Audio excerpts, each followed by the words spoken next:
a man and motivational speaker who helped lead the civil rights movement.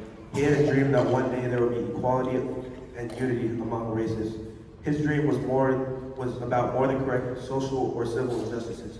It was about following God's plan for his people, for all people to live in unity. There are many scriptural references that support and defend Dr. King's dream. Our class wishes to share a few of these with you.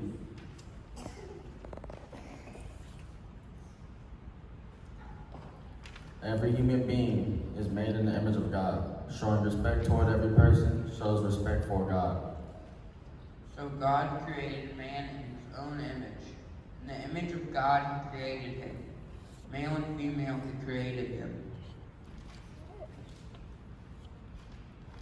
Whoever sheds the blood of man, by man shall his blood be shed. For God made man in his own image. Genesis 9:6.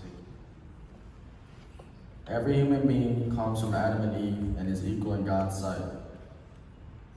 So Peter opened his mouth and said, "Truly, I understand that God shows no partiality, but in every nation, anyone who fears him and does what is right is acceptable to him."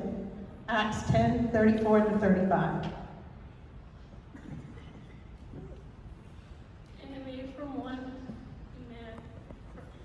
one man every nation of mankind to live on the basis of the earth, having determined allotted periods and boundaries of their dwelling place. Acts 17:26.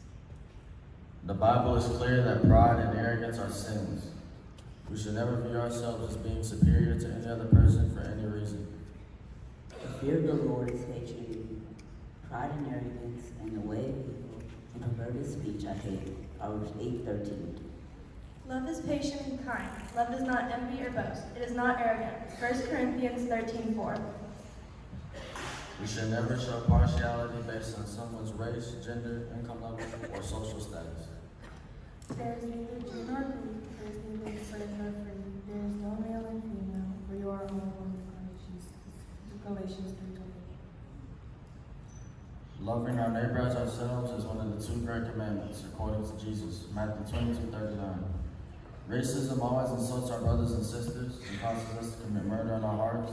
Racism has also tragically led to the abuse and murder of millions of God's image bearers throughout history. You shall not hate your brother in your heart, but you shall reason frankly with your neighbor, lest you incur sin because of it. Leviticus 19:17. If anyone says, "I love God," and hates his brother, he is a liar. For he who does not love his brother, whom he has seen, cannot love God, whom he has not seen. 1 John 4:20. Racism has been present throughout history and has always threatened the unity of the church. The good news of Jesus Christ entails a new level of inclusivity and unity that culminates in a richly diverse congregation of saints worshiping together before the Lamb of God. After this I looked, and behold, a great multitude that no one could number, from every nation, from all tribes and peoples and languages, standing before the throne, before the Lamb, clothed in white robes, holding palm branches in their hand. Revelation 7. Of the two great commandments. Whenever we harm anyone in thought or deed, we are sinning against God and our neighbor. Furthermore, racism, just like all sin, is not merely sinful when we actively participate, but also when we turn a blind eye to wrongs being committed or choose not to care. Consider the parable of the Good Samaritan in Luke 10:25-37. Even if racism has little effect on some of us personally, many brothers and sisters in Christ are being harmed and are asking for our care and attention. May Christians around the world be known for their love, unity, impartiality, graciousness, kindness, and care for every human being. Value each other and live in unity, regardless of our race, gender, or other differences.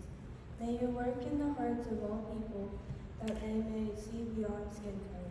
May you comfort and heal Pastor Vanderbush and others who are ill, and may you be with us throughout our day. Amen.